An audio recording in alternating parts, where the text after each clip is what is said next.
Alright, MotoVas. Very special episode today. Riding the F4 312. 1+1, so this is a two-seater. Little different today. We're not having Mike with us. We're not leaving MCC. We're not going to lunch. We're simply gonna ride this bike fast, up and down Lakeshore Drive real quick. And I'm gonna put my input on this bike. I'm gonna do my best to not be biased, but it's very difficult for me because MV Agusta is by far my favorite brand to sell and ride, and the F4 is the pinnacle of what they make for me personally in what I look for in a sport bike. I love this bike. This is a 2009 MV Agusta 1078 RR 312, which is the claimed speed in kilometers an hour, which is past 190, I believe. Inline 4-cylinder, making 180 plus horsepower, and it's really hard for me to compare it to anything because I really have not ridden any of the older bikes, I guess, from anybody else except, 1098, 1198 Ducatis.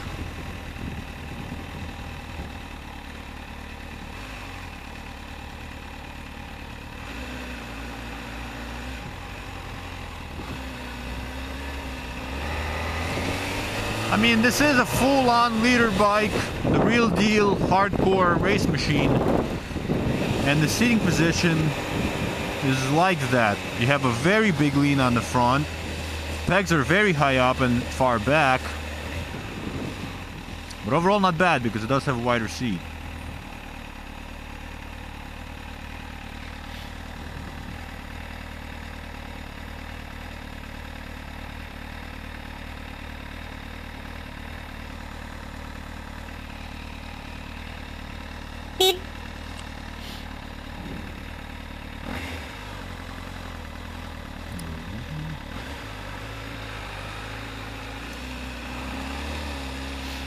And I will try to look up a little more because, again, the seating position is so aggressive. You're probably most of the time looking at the speedo and the road in front of us. So I'm actually forcing my neck back a little now to get a better view.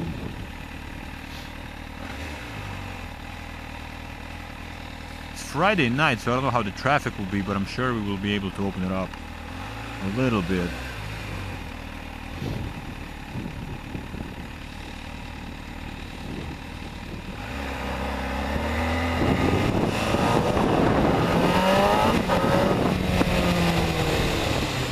Well, I'm using the M50 monoblock brakes and they work pretty well right now. This bike is rather quiet in stock form, but trust me, once you put the aero on there, oh my goodness, does it sing.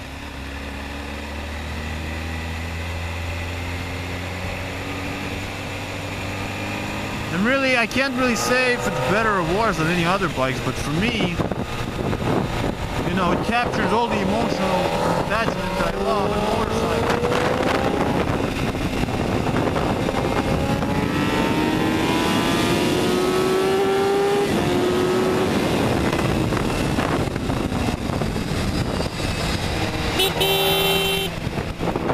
Fucking idiot.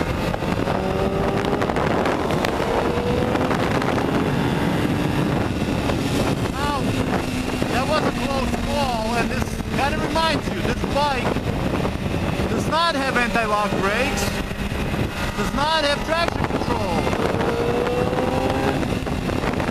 and it is a little bit heavy, so you do have to be cautious.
I gotta be honest, I'm a little intimidated by this bike because it is a lot to handle. And it feels a little heavy like most Amorini's bikes. You gotta fight them a little bit to get them to turn, but once they do, they ride like they're on rails.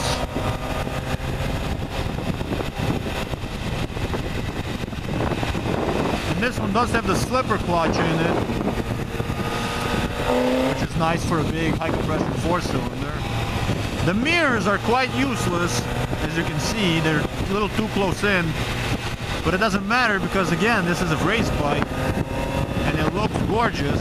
Who needs mirrors when you got 185 plus horsepower? Oh, listen to that!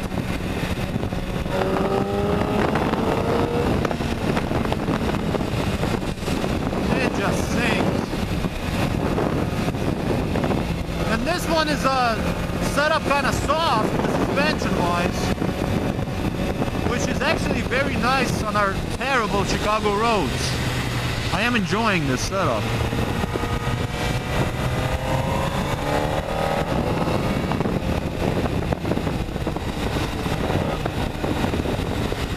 But it does dive a little bit when you brake.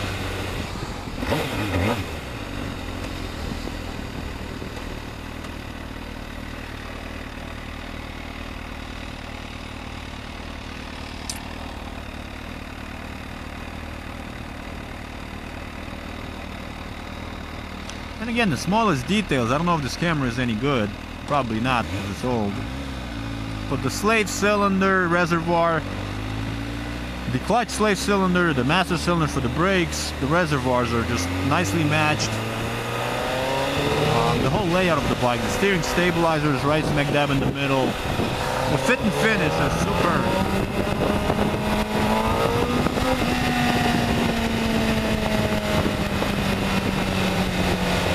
And I really salute the people that bought these bikes. This thing was $25,000 brand new. At the highest point, I guess, in the recession, 09, you know, nobody wanted bikes, especially of this caliber back then.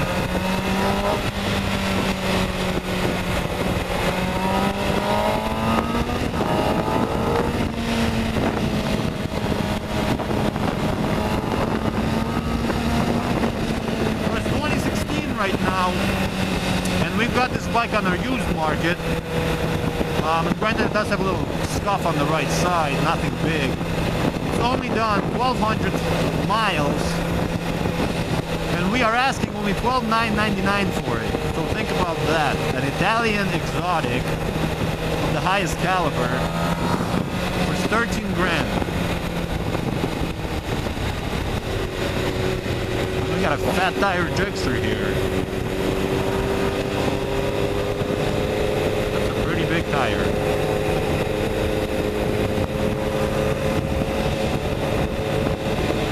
He don't got any mirrors.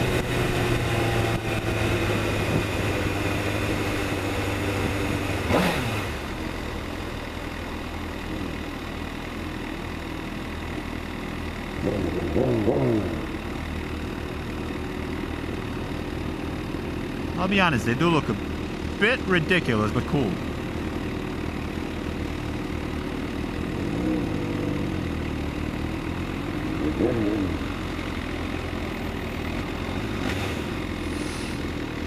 Now I wish they would lane split because I'm getting a little hot on my F4.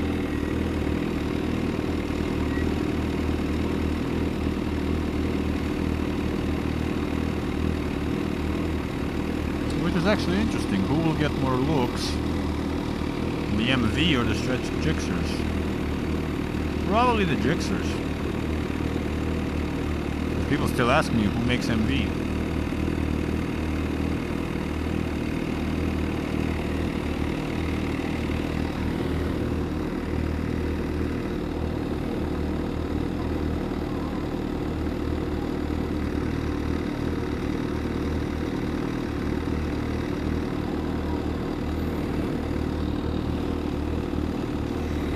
Thank you. I guess that guy got the same shoes as me.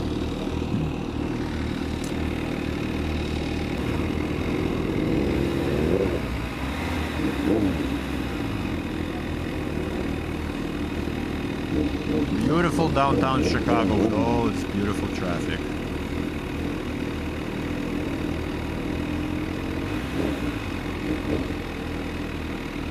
Probably will follow these guys.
And really, I'm not talking much because this bike is just so good.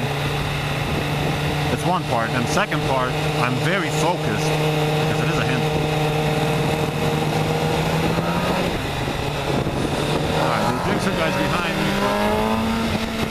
He's gonna go around everyone.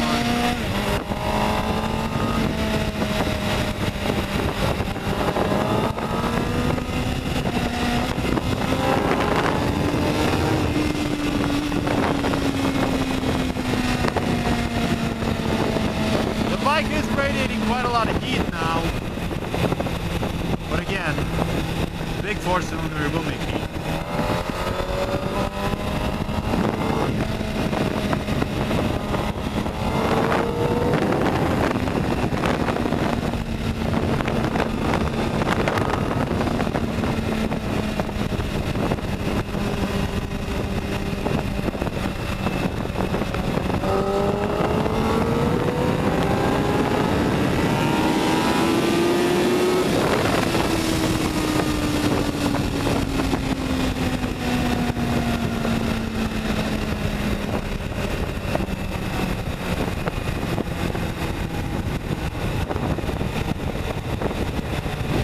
Let's keep it objective. For 13,000 bucks, is this bike worth it? Well, to me, absolutely. It's hard to imagine what else you would get instead of this bike. So some people have concerns and questions about reliability and maintainability. And in all reality, I think if you have a slightest idea of what's going on inside your engine, how everything works, this bike will not demand anything unusual from you. Keep up on the oil changes, stand up with your coolant flushes. It is a little more mechanic involved, I suppose, but the basics are all the same.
You know, it's funny.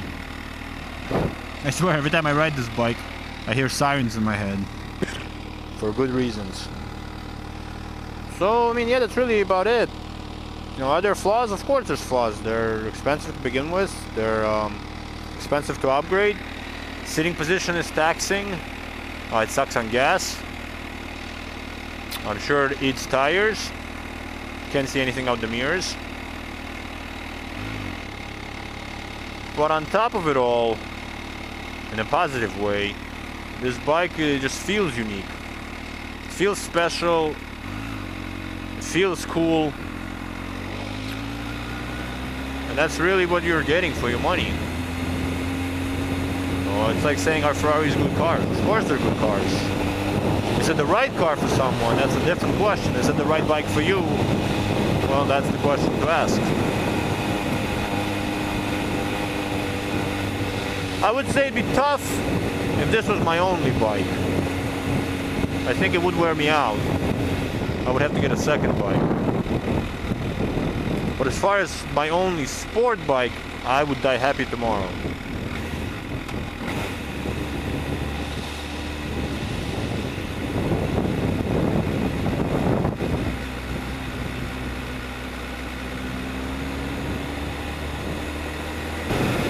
And I wish we had enough road to do a top speed run, but I'm afraid we just don't have the road for that.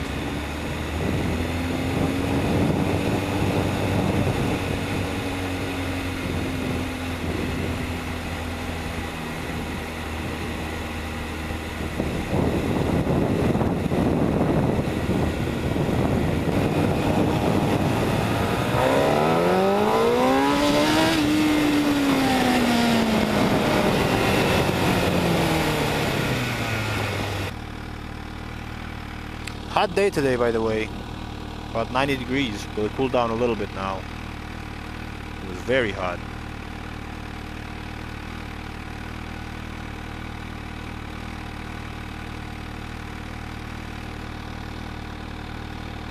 And the bike is blinking at 240, telling me that temperature is creeping up. It does get hot in stop and go.